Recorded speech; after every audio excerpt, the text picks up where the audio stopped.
हाल ही में अमेरिका के अलास्का, जो कभी सोवियत रूस का ही हिस्सा हुआ करता था, में हुए ट्रंप पुतिन मीटिंग के बारे में कुछ खास बात।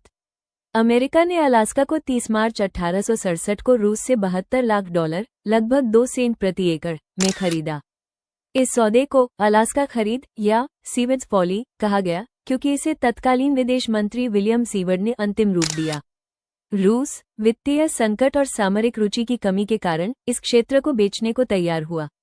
संधि पर हस्ताक्षर के बाद अलास्का आधिकारिक तौर पर 18 अक्टूबर 1867 को अमेरिका का हिस्सा बना। अलास्का क्षेत्रफल के हिसाब से अमेरिका का सबसे बड़ा राज्य है, जो 1.7 मिलियन वर्ग किलोमीटर में फैला है, लेकिन जनसंख्या केवल लगभग 7.3 लाख है।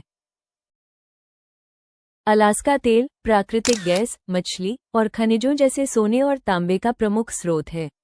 अलास्का की अर्थव्यवस्था काफी हद तक इन संसाधनों पर निर्भर है।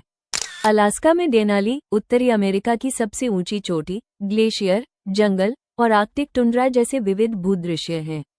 यहाँ का 65% हिस्सा राष्ट्रीय उद्यानों और संरक्षित क्षेत्रों में आता है। अलास्का में इनुपियाट, युपिक, तलंगित और हाइदा जैसे स्वदेशी समुदायों की समृद्ध सांस्कृतिक विरासत है, जो कला, परंपराओं और जीवनशैली में झलकती है।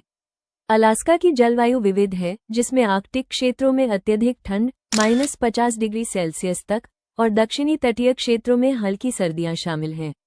यहाँ गर्मियों में मिडनाइट सन और सर्दियों में पोलर नाइट का अनुभव होता है।